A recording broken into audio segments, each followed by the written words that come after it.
Bible in a Year Live, Chronological Project, Week 10, Day 8. Then I told Joshua, "You saw how the Lord our God helped us destroy King Sihon and King Og, so don't be afraid. Wherever you go, the Lord will fight on your side and help you destroy your enemies." God refused to let Moses enter Canaan. Moses said to Israel, "At that time I prayed and begged, 'O Lord, it seemed that you have just begun to show me your great power. No other God in the sky or on earth is able to do the mighty things that you do. The land west of the Jordan is such good land. Please let me cross the Jordan and see the hills and the Lebanon mountains.' But the Lord was angry with me because of you people, and he refused to listen. 'That's enough,' he said. 'I don't want to hear any more. Climb to the top of Mount Pisgah and look north, south, east, and west. Take a good look, but you are not going to cross the Jordan River.' Joshua will lead Israel across the Jordan to take the land, so help him be strong and brave and tell him what he must do." After this, we stayed in the valley of Beth Peor. Israel must obey God. Moses said, "Israel, listen to these laws and teachings.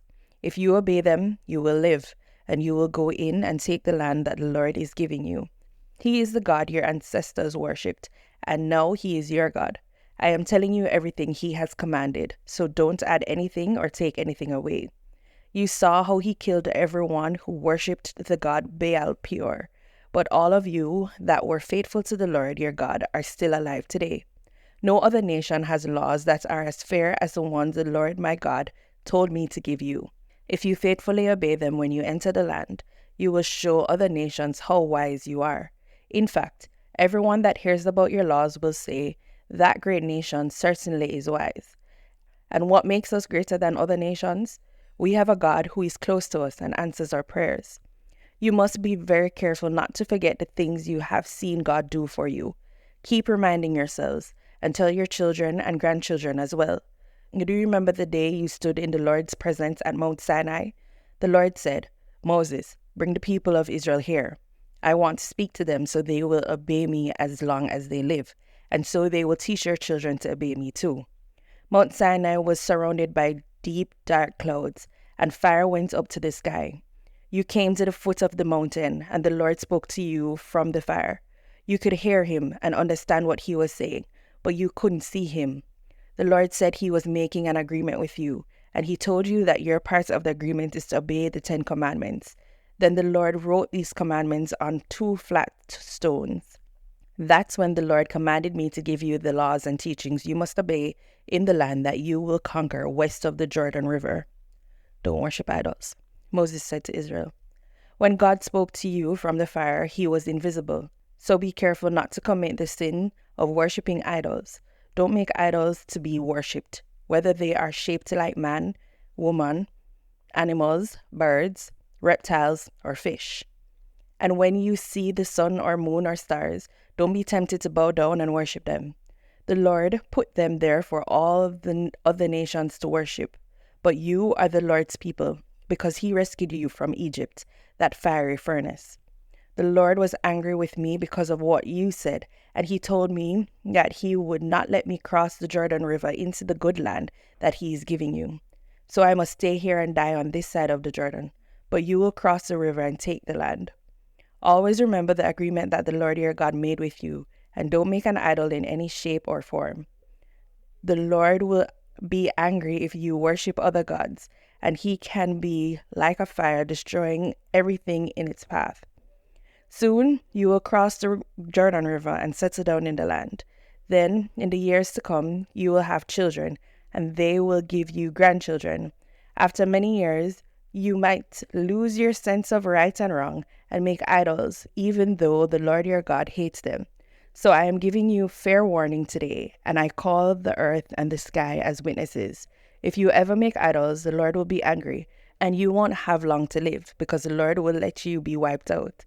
Only a few of you will survive, and the Lord will force you to leave the land and will scatter you among the nations. There you will have to worship gods made of wood and stone, and these are nothing but idols that can't see or hear or eat or smell. In all of your troubles, you may finally decide that you want to worship only the Lord. And if you turn back to Him and obey Him completely, He will again be your God. The Lord your God will have mercy. He won't destroy you or desert you. The Lord will remember His promise, and He will keep the agreement He made with your ancestors.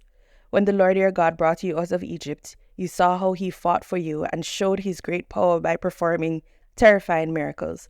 You became His people, and at Mount Sinai you heard Him talking to you out of fiery flames, and yet you are still alive. Has anything like this ever happened since the time God created humans? No matter where you go or who you ask, you will get the same answer. No one has ever heard of another God even trying to do such things as the Lord your God has done for you. The Lord wants you to know He is the only true God, and He wants you to obey Him. That's why He let you see His mighty miracles and His fierce fire on earth, and why you heard His voice from the fire and from the sky. The Lord loved your ancestors and decided that you would be His people. So the Lord used His great power to bring you out of Egypt. Now you face other nations more powerful than you are, but the Lord has already started forcing them out of their land and giving it to you. So remember that the Lord is the only true God, whether in the sky above or on the earth below. Today I am explaining His law and teachings, and if you always obey them, you and your descendants will live long and be successful in the land the Lord is giving you. Safe towns.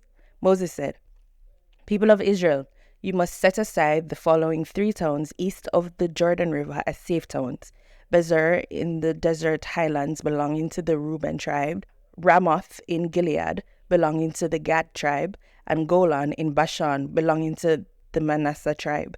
If you kill a neighbor without meaning to, and if you had not been angry with that person, you can run to one of these towns and find safety." In the second speech, Moses tells what the Lord demands. Israel at Beth Peor. The Israelites had come from Egypt and were camped east of the Jordan River near Beth Peor when Moses gave these laws and teachings.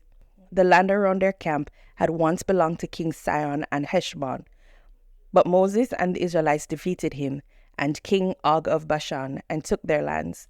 These 2 Amorite kings had ruled the territory east of the Jordan River, from the town of Aroer on the edge of the Arnon River Gorge north to Mount Hermon.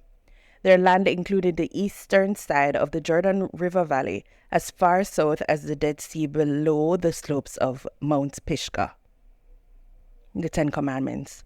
Moses called together the people of Israel and said, "Today I am telling you the laws and teachings that you must follow, so listen carefully. The Lord our God made an agreement with our nation at Mount Sinai. That agreement wasn't only with our ancestors, but with us, who are here today. The Lord Himself spoke to you out of the fire, but you were afraid of the fire and refused to go up the mountain. So I spoke with the Lord for you, and then I told you that He had said, 'I am the Lord your God, the one who brought you out of Egypt where you were slaves. Do not worship any god except me. Do not make idols that look like anything in the sky or on earth or in the ocean under the earth. Don't bow down and worship idols. I am the Lord your God, and I demand all your love. If you reject me and worship idols, I will punish your families for 3 or 4 generations. But if you love me and obey my laws, I will be kind to your families for thousands of generations. Do not misuse my name. I am the Lord your God. I will punish anyone who misuses my name. Show respect for the Sabbath day. It belongs to me. You have 6 days when you can do your work, but the 7th day of the week belongs to me, your God. No one is to work on that day, not you, your children, your oxen or donkeys, or any other animal, not even those foreigners who live in your towns. And don't make your slaves do any work. This special day of rest will remind you that I reached out my mighty hand and rescued you from slavery in Egypt. Respect your mother and father, and you will live a long and successful life in the land I am giving you. Do not murder. Be faithful in marriage. Do not steal. Do not tell lies about others. Do not despair to possess anything that belongs to another person, not a house, a wife, a husband, a slave, an ox, a donkey, or anything else. When we were gathered at the mountain, the Lord spoke to us in a loud voice from the dark fiery cloud. The Lord gave us these commands, and only these. Then He wrote them on 2 flat stones and gave them to me. The people were afraid. Moses said to Israel, When fire blazed from the mountain and you heard the voice coming from the darkness, your tribal leaders came to me and said, "Today the Lord our God has shown us how powerful and glorious he is. He spoke to us from the fire, and we learned that people can live, even though God speaks to them. But we don't want to take a chance on being killed by that terrible fire, and if we keep on hearing the Lord's voice, we will die. Has anyone else ever heard the only true God speaking from fire as we have? And even if they have, would they live to tell about it? Moses, go up close and listen to the Lord, then come back and tell us, and we will do everything he says." The Lord heard you and said, "Moses, I heard what the people said to you, and I approve. I wish they would always worship me with fear and trembling, and be this willing to obey me. Then they and their children would always enjoy a successful life. Now, tell them to return to their tents, but you come back here to me.